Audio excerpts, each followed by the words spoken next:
Is this mic on? Can you hear me?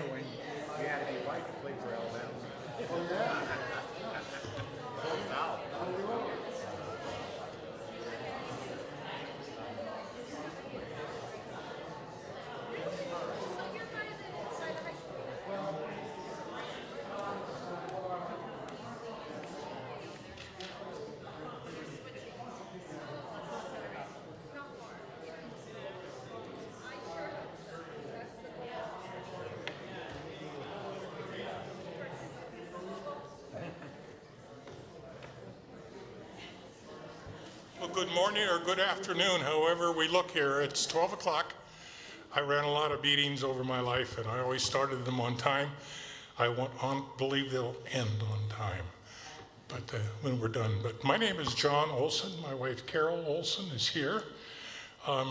We were asked by Pastor Tim several months ago to see if we could put together a group of people from Resurrection Lutheran Church to go to Holden Village in northern Cascade Mountains of the state of Washington.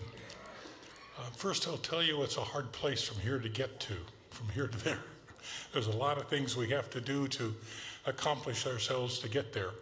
I've been privileged, and Carol has been as well, to visit the village probably 28 times over the years.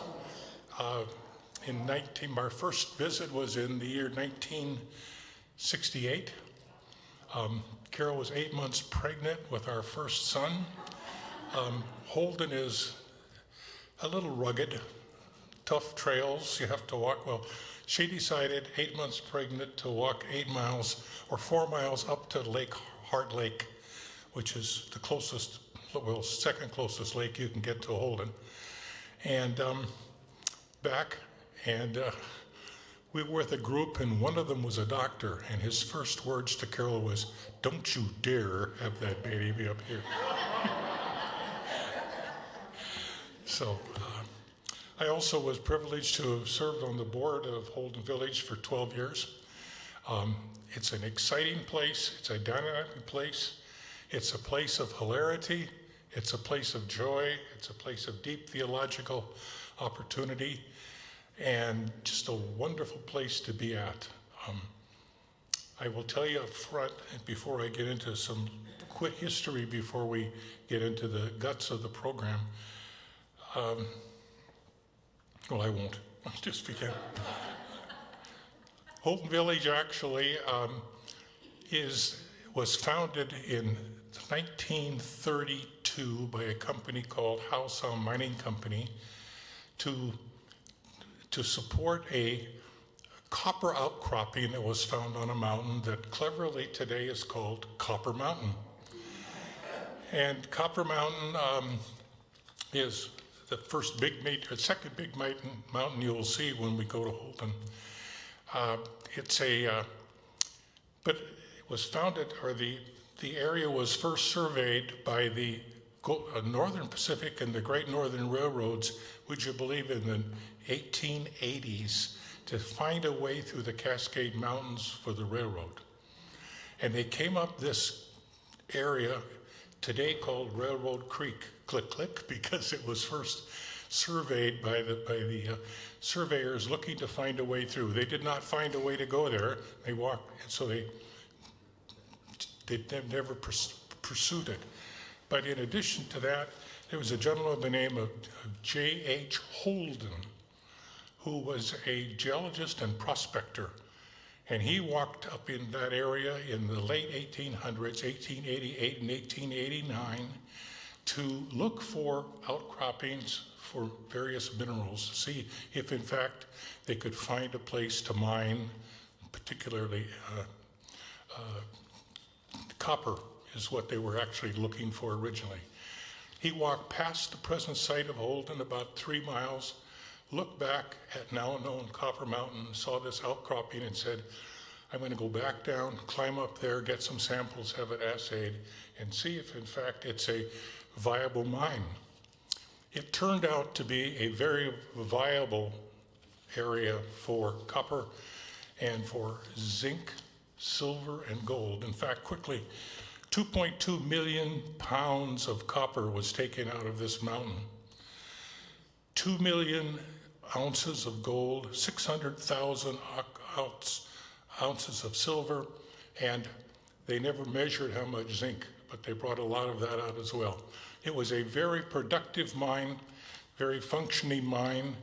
Of course, Holden got patented the land originally. He figured out how, in fact, they could put a village up there.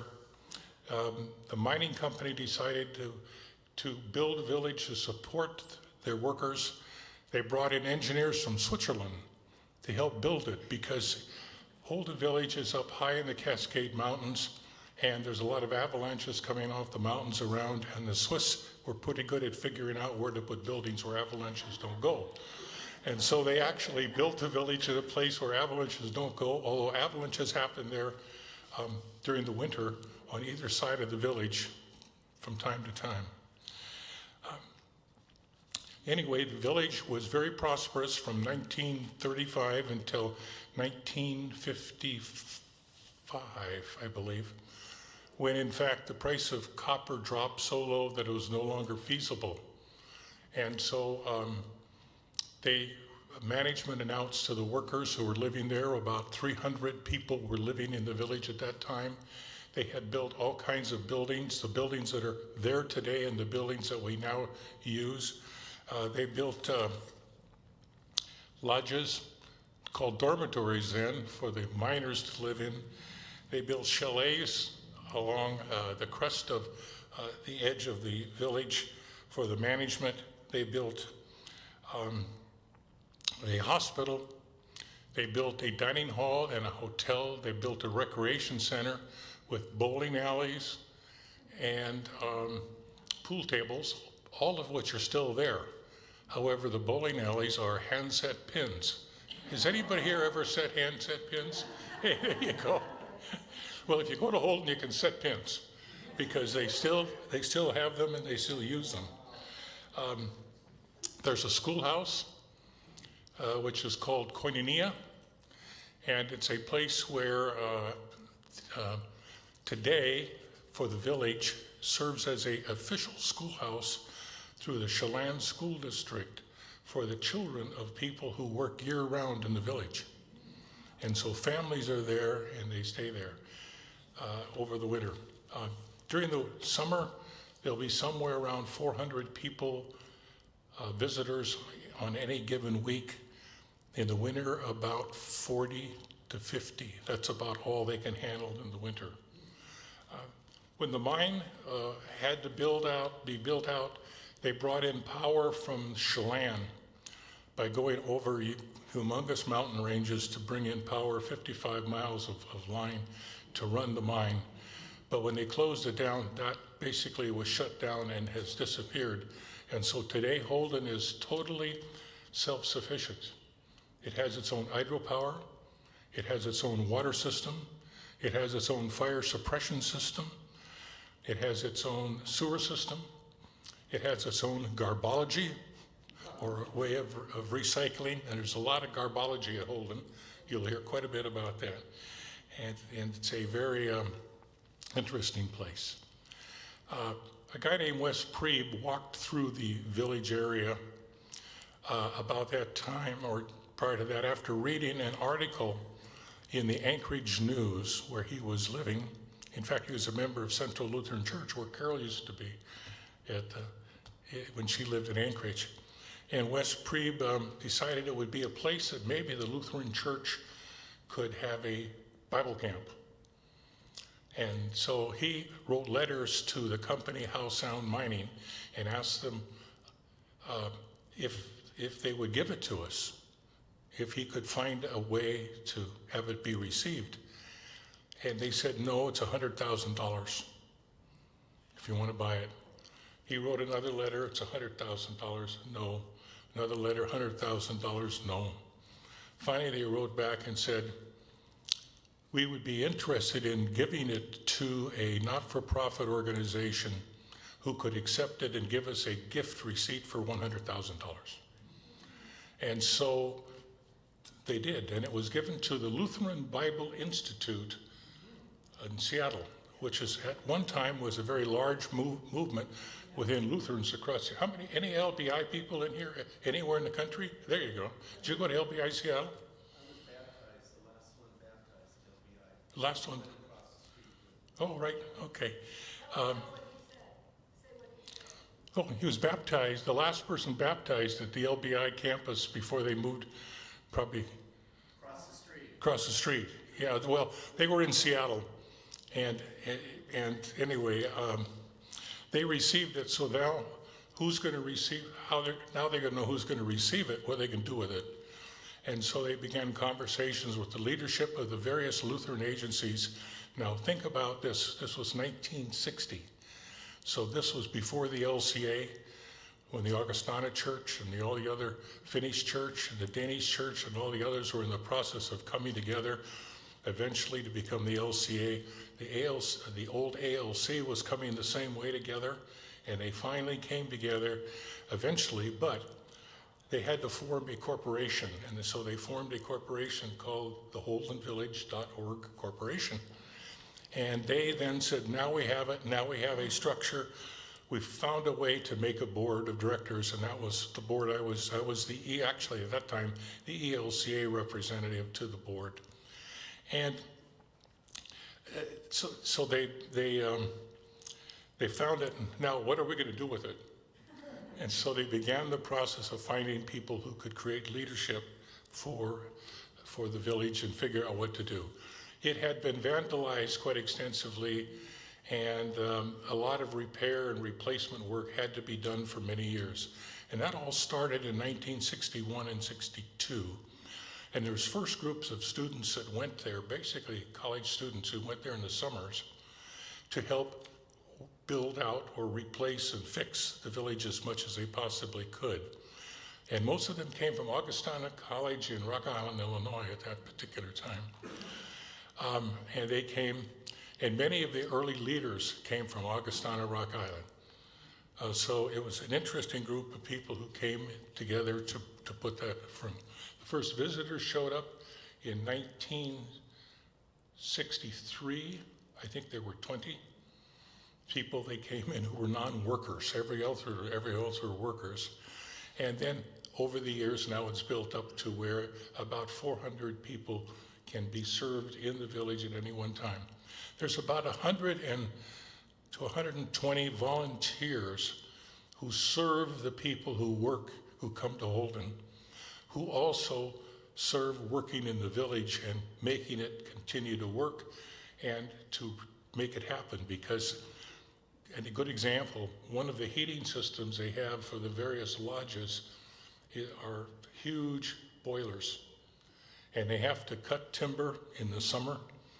They have their own mill where they can cut it and shape it and break it down. They bring it down and they put it in put logs, fireplace-sized logs, in various covered areas, and they use it to heat water and then provide steam heat to several of the buildings that still exist. Other than that, all the other buildings now have electricity because they have their own hydro system. There's been huge things that have happened that I won't go into right now over the last several years of remediation of the problems that were generated by the acids called cyanide and other things that came out of the mine and has come down into Railroad Creek and flowed down into Lake Chelan. The Lake Chelan is a 65-mile long lake. Think of the speed limit, 65 miles long. It's about 2.5 miles wide at the widest. It's like a big snake laying on the ground. And it's 1,500 feet deep. The water is so clear that you can see the bottom in 35 to 40 feet. And it's about 34 degrees because it's all glacier-fed water. Yes, people come down from the village to go swimming. I didn't. In all those trips we made, I never made that happen. But before we go any further into the real detail, we're going to show you a short video that was put together, that Luke put together for us in the back. And this will be the introduction, and Carol will take it from there and talk about some of the detail, and we'll hand out some materials for you to follow along with. I thought we might pass these out during the video. Well, they might not watch it then. You know. I bet they will. Hang on to it, and please, if you're a couple, just take one. I only have 40 copies, so if we need more, we can figure that out. There's one book history of Holden called The Surprising Gift. You can think of the gift that was given to LBI and became what is there today. The operating budget, by the way, of Holden these days is $9 million a year. It's huge, and most of it comes from the fees people pay to come and visit the village. But this is a history book, Surprising Gift. It's out of print. You may find it in the used book side of Amazon. But if you want to look for it, it's written by a guy named Charles P. Lutz, who was actually a really good friend of mine in Carroll's. And he was actually director of communications for the old ELC, if people remember back when the ELC was part of the church. So, Luke, please.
It is a unique place, Holden is, and I think you can probably tell that.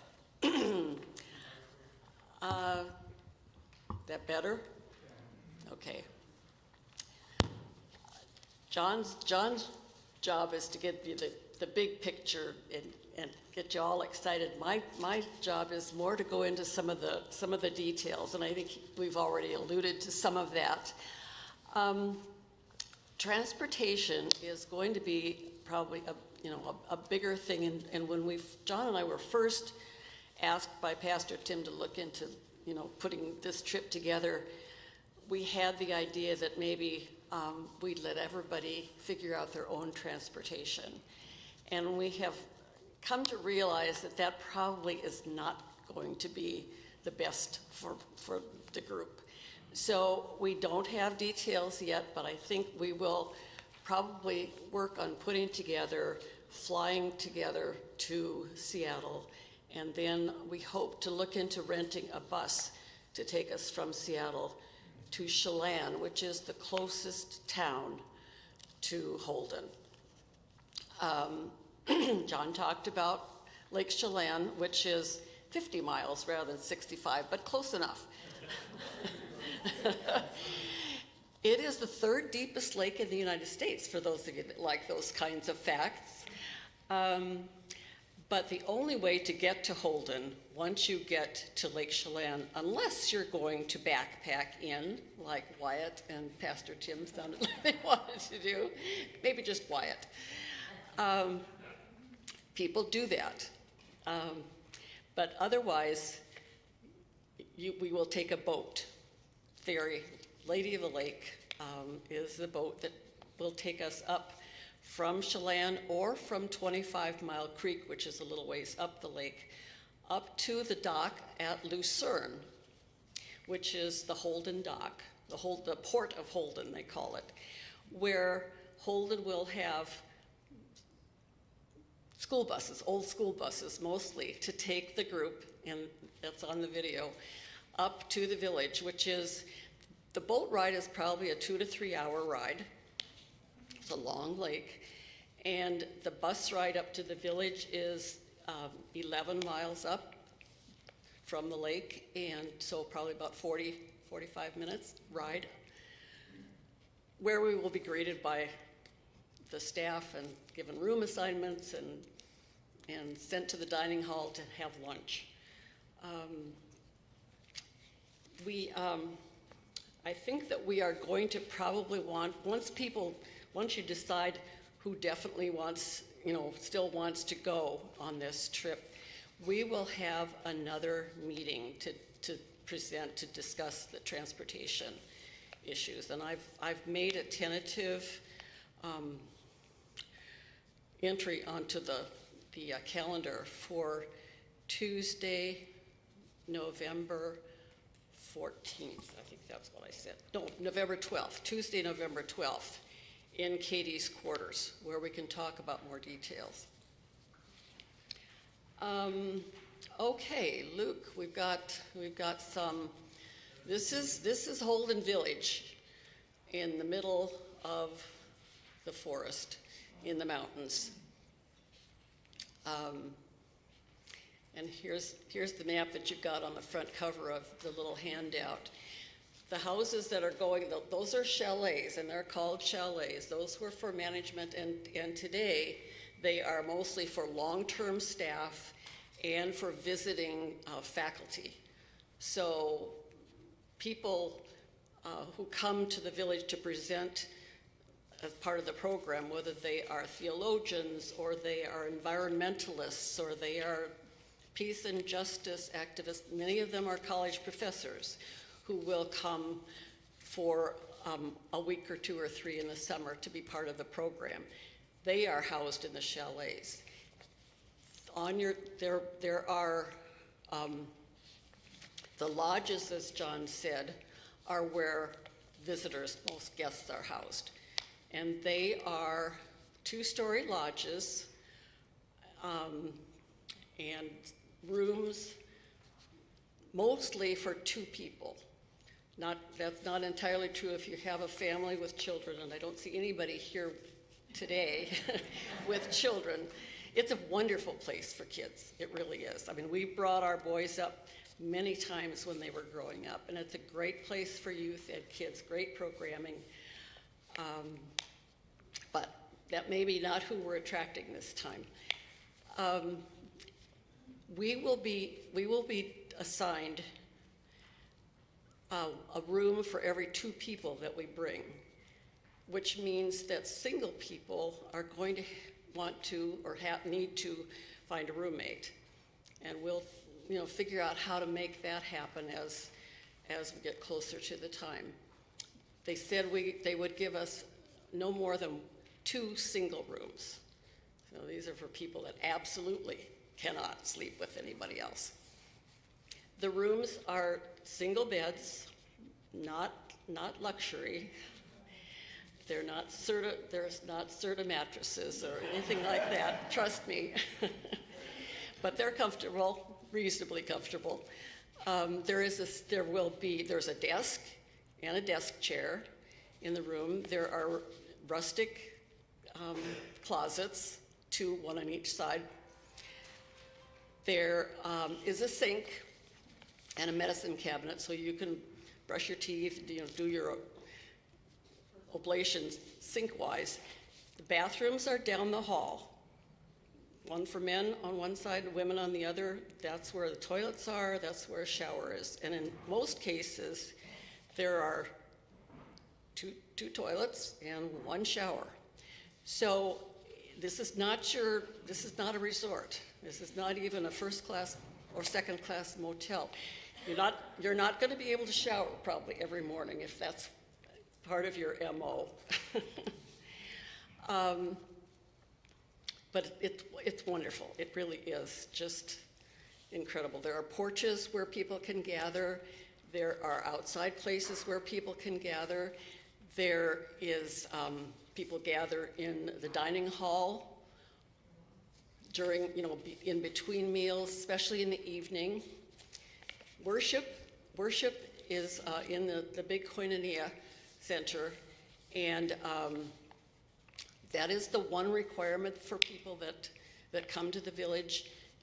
There are all kinds of opportunities, things to do, but the one thing that Holden expects all to do is Vespers every evening, 7:30. And it's always a wonderful, rich worship opportunity. This is a building. Oh, this is koinonia, yeah. Where many sessions will take place. There's the big round fireplace in the middle, and many sessions take place there. In the basement of this room, or this building, is where lots of arts and crafts are available. That's where the clay studio is. There are looms for weaving.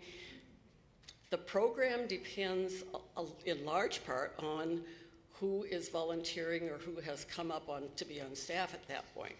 So it's kind of potluck. The people who run the village, there are a small number who are stipended, and they don't call it on salary, they call it stipended because it's a fairly small stipend, but they get room and board. Other people will come up and volunteer for maybe a week or 2 or 3, and that's a volunteer position, but you do get room and board. And I have done that before, and it's a wonderful experience.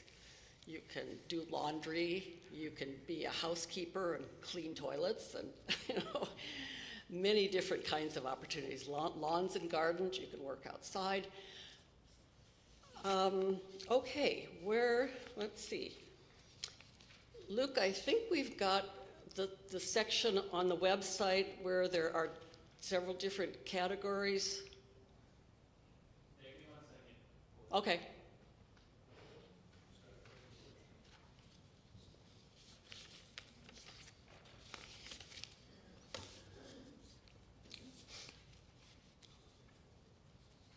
I was going to mention food. Food is is pretty basic. It's ample. You're not going to go hungry, but you're not ordering off a menu. The dining hall has three set times for meals. It's buffet style, so you go through the buffet and you serve yourself, and sit at round tables or rectangular tables. Used to be family style. They used to bring tables, plates and platters and bowls to the tables, but health regulations changed enough so that they were not able to continue that. Holden attempts to use local and seasonal produce, so and very little meat, not a lot of meat. They really stress responsible eating, so that if anything that's left over, of course, from your plate has to go into, and you're responsible for scraping your own dishes into the garbology pit, into the garbage cans. If there's leftovers that are still on the buffet table that nobody has eaten out of, that can show up as leftovers some other day, in some other form, perhaps.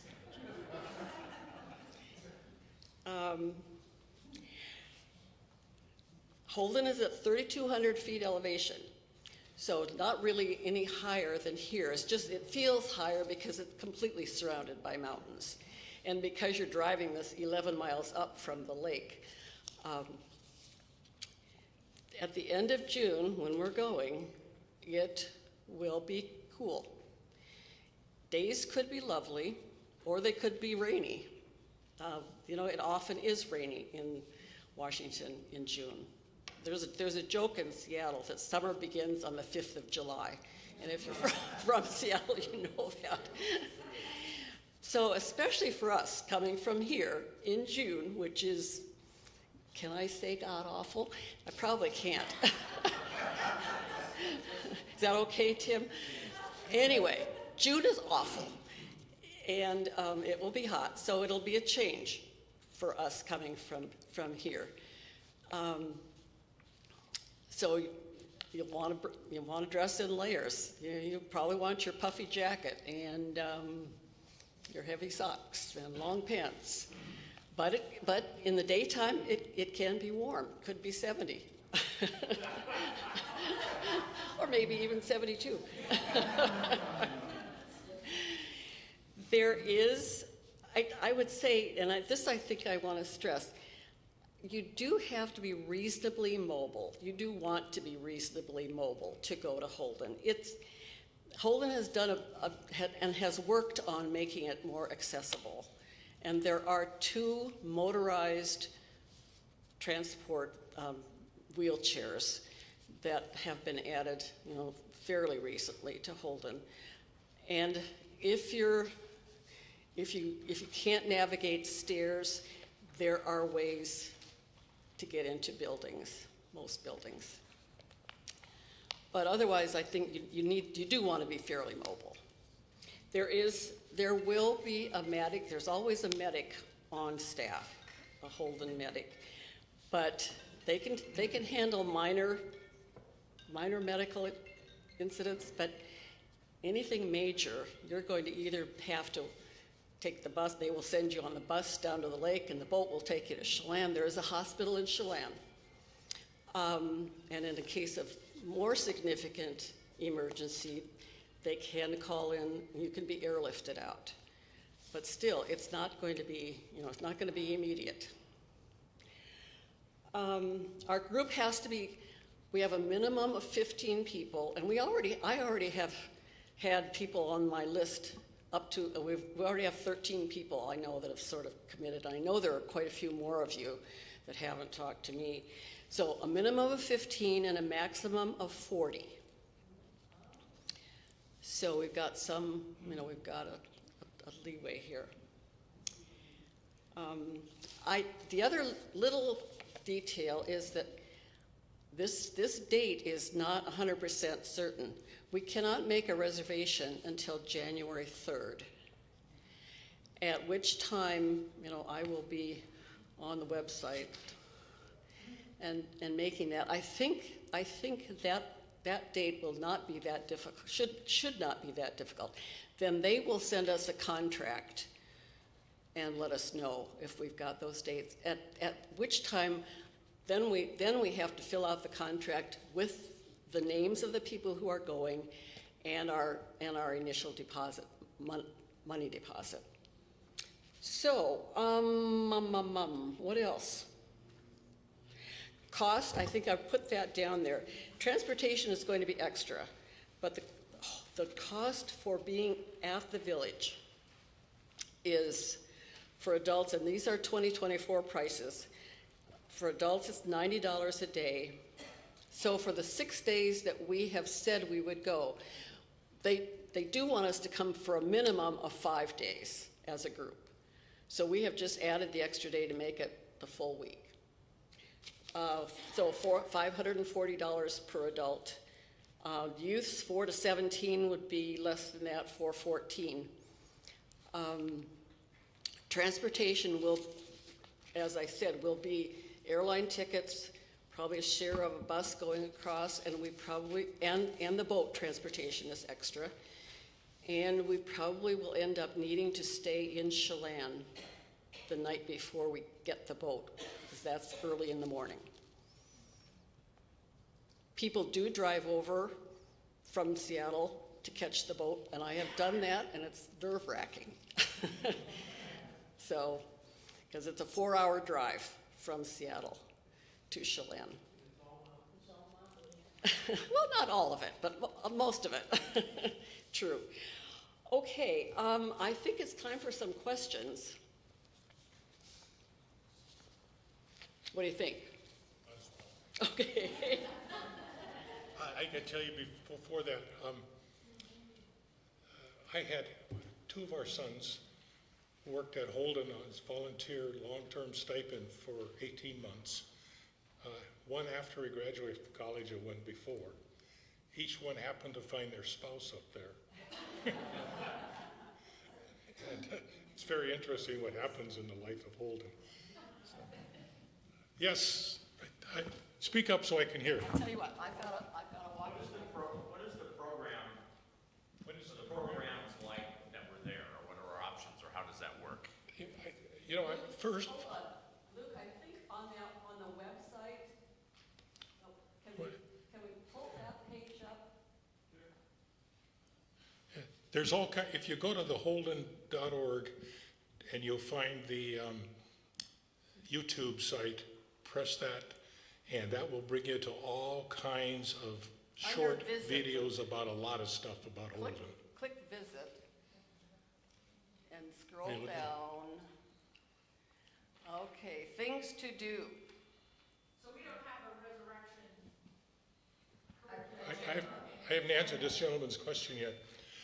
The program will vary depending upon who the faculty is. What I would suggest you do.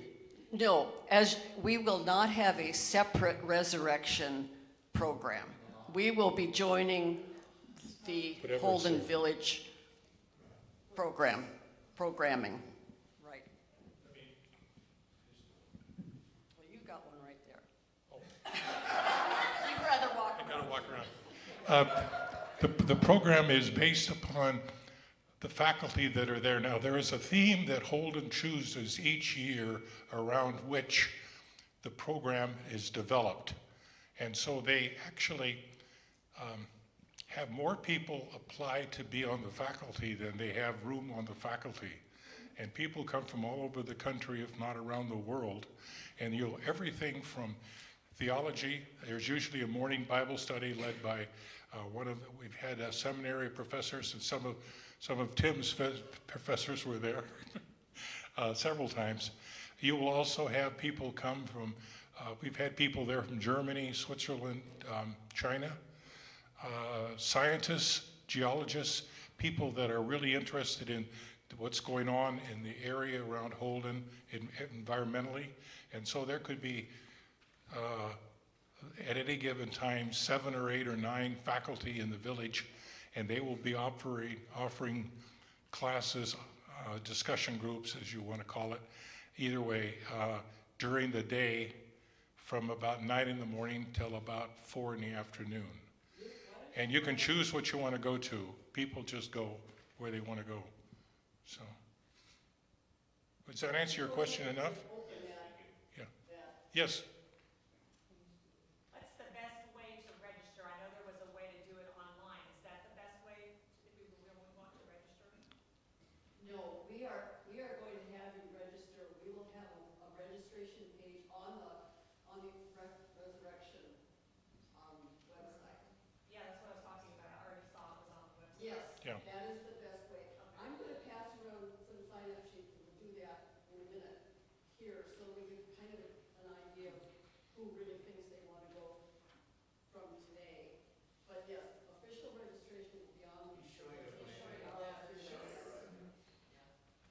Yeah, they're the kind of things you can look at. So, according to the sheet here, it says June 15 to 21. Am I to assume we travel then on June 14? And then the evening of June 14, we're staying at the lake, whatever. And then the first date we're at Holden will be the 15th. Correct, correct. Yes, we will end up having to travel on the 14th. Yes, the question was, On a Saturday. the question was, when actually do we travel? We will have our reservations at Holden starting on the 15th, which means we will want to travel to fly on the 14th. There's a flight that leaves early in the morning, and we will take a bus then to Chelan and stay overnight on the 14th. Catch the boat on the 15th, the morning of the 15th. Conversely, we fly out on the evening of the 21st. That's going to be challenging. Yeah, we probably will have another day on the other end. Yeah, because the boat will come back into Chelan mid-afternoon, so yeah, you could conceivably get back to Seattle late, but probably not. Yeah. I think what we'll Any other questions? I think what we'll finally recommend is that we arrive on the 14th in Chelan, stay overnight there. Now, Chelan is a tourist town. In the summer, it's absolutely packed, and we need to make reservations for rooms, how many we need, very probably before the 1st of December. So we'll need to do that. But there's everything from Peterson's Resort, which is a very nice resort right on the lake. There's the Apple Inn, where we've stayed several times. We usually stay with friends there because we know a number of people who now live in Chelan, but we go there. But we will find accommodation as soon as we know how many we need and what kind of people would want. But that would be the 14th, and then the night of the 21st, and take the bus back to Seattle on the 22nd and fly back that afternoon, probably. There are several flights, depending on where we go from. Dave's talked about flying directly to Everett on Alaska Airlines, which is good, except it's a 7.5-hour flight with 2 stops. And whether we want to do that, and one is a plane change. There's also direct flights to Seattle. But it's a little harder to get out of Seattle. But you know, if you're on a bus, it doesn't matter. It's their job, not yours, to get out. But we can talk about that. John? Yes. We have another question here. We have another question. Okay. Is there cell service out in Holden? Because I've been in the Cascades, and boy, you can get some real dead spots. Do they have cell service there? No. Okay. And they really discourage you. I mean, you can bring your phone, and if you've got some kind of But roaming. phones won't work. There's no cell service unless you have satellite. There's no computers available to people. For many years, they didn't have any direct outlet except an emergency phone line to the sheriff. There actually are there are a couple computers available for guests who absolutely need it, a few hours a day. Yeah, they're very, very slow. But I wouldn't play games on them. But no games. The idea is we are really retreating. We are not going to be on our phones. Yeah. One of the things that Holden relished for many years was when people went there, they came there to be together. They didn't get together on their phones. And so they discouraged them. Of course, they don't work up there anyway, so it didn't hit it. But, you know, now I know people have gone into the village with satellite phones. In fact, I learned the other day that our phones will actually, under emergency, will use a satellite call now. I got to figure out how to do that if I need it. But the point being is that they really don't want people checking your stock portfolio while you're in Holden. I have a question about being able to contact or in case of family emergencies, because sometimes that's very real that you have somebody you're. There is a phone line. There is an emergency phone call line that can go into Holden off the website that will be picked up if you have it. In fact, I've had that happen to me up there. A very close friend passed away, and they figured out how to call, and they found me up there. Of course, I couldn't get out because it's only once a day you can really get out, and you got to be sure that the bus is stopping at or the boat is stopping at Lucerne that day. So there's very specific days that the boats go. Since this is going to be a resurrection group that will be going to the Holden Village, I understand there are many, many, many choices. However, will there be any planned times for the members of Resurrection to gather in Bible study or prayer or fellowship while we're there? Yeah, the answer to the question is, yeah, we can do as a group whatever we care to do given space available. I mean, Holden uses, you know, there are a finite number of places where groups can gather, unless you gather outside. But we can do that anytime we want in the village. We can be that. I think that will be something that, yeah, we'll want to talk about, we'll want to discuss as a group. And, you know, I think Pastor Tim, being our spiritual leader, will definitely, we'll see what we can come up with. I think it will be important because we'll certainly be able to do that while we're traveling. And I think that we can figure out how, you know, while we're up there, if we feel like we want to get together at some time, maybe not even every day, but yeah. So you feel that would be something that you'd want to try to do? Absolutely. I think that would be important for us to gather daily in some fashion. I notice, I'll get microphone here. Yeah, I think that will be important for us to gather daily. And certainly there's all kinds of activities. It's like any Bible camp that we've been. So, you know, we'll probably go our separate ways to do things that we're interested in doing for the day, whether it be crafts or going for a hike or, I mean, there's endless a number of activities that you can do there. But to gather in the morning, to get up together and to be able to gather before maybe breakfast or something and just to have a time of devotion. And I look and really want to be a part of that and to lead that so that we gather. So we get to know one another too. When you go on a trip like this, I know people went on the Holy Land trip last year, and certainly the trip that's happening this week. The whole, you know, part of the point is really to get to know each other too. And so as we come back to Resurrection afterwards, that when we see each other in worship or in some of the ministries programs, that we can connect and continue on. But yeah, definitely we'll be gathering together frequently and often. And I appreciate that question, Elizabeth. Yeah.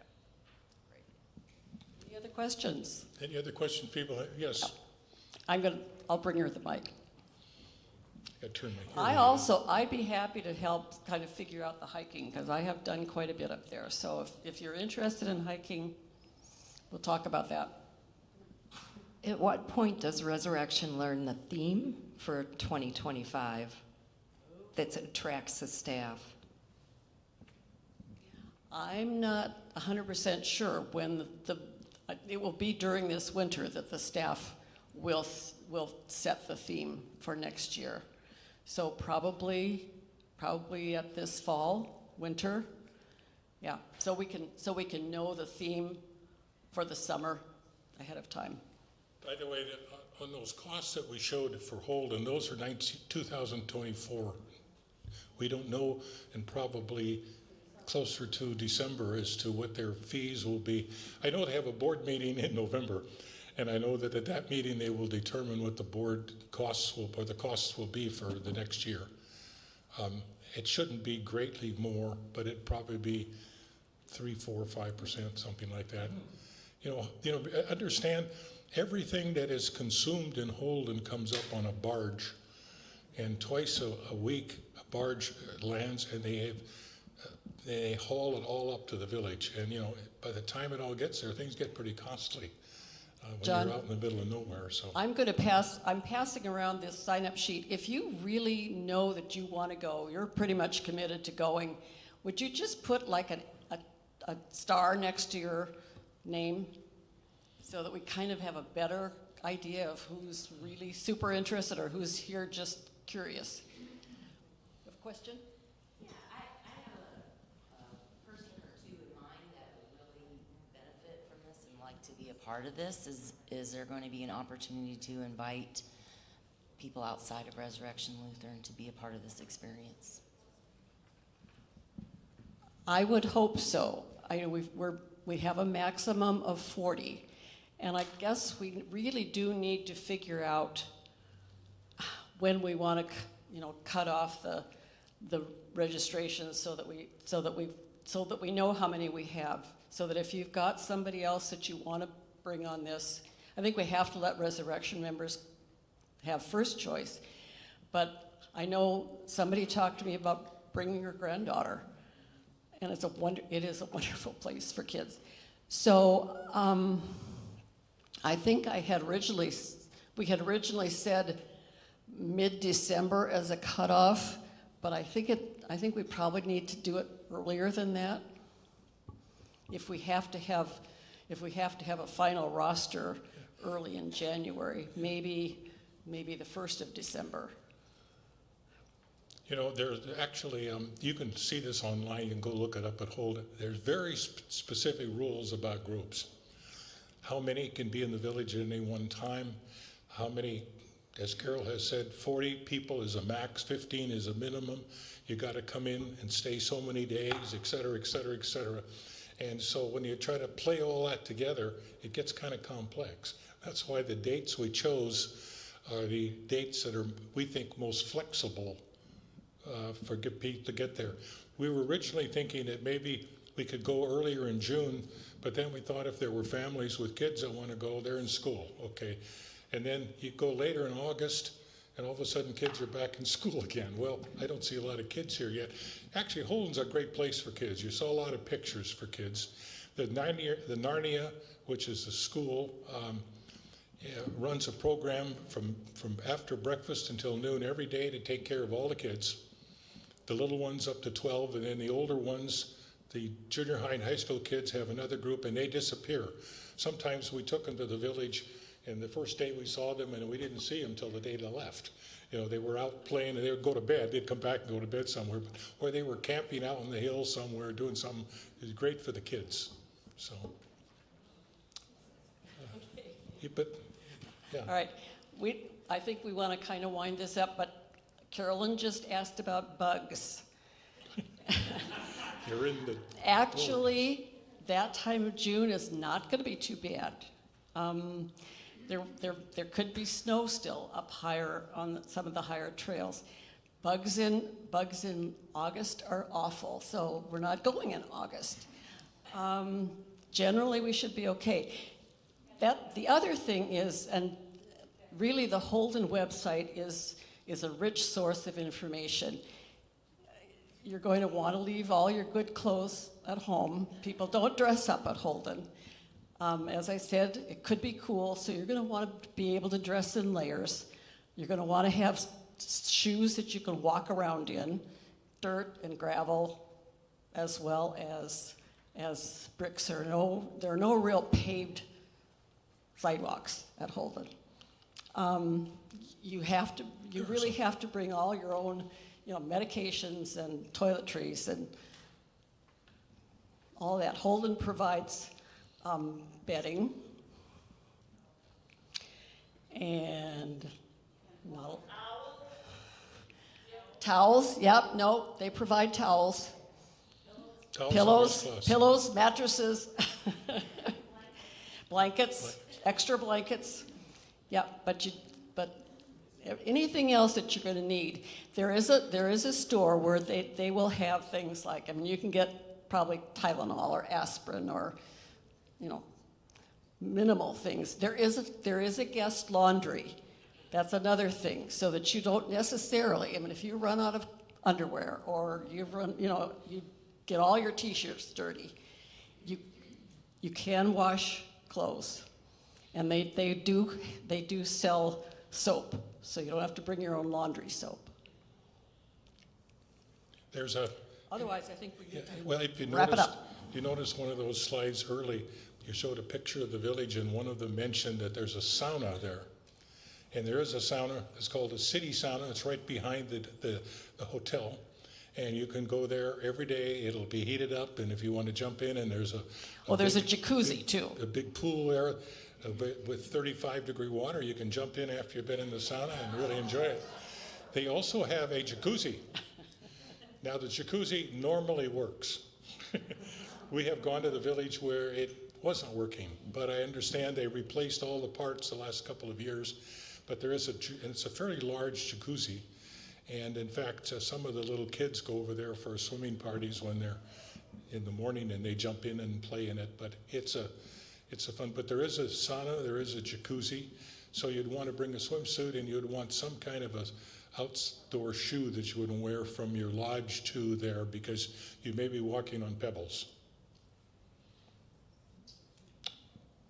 But it's really, the sauna is very comfortable.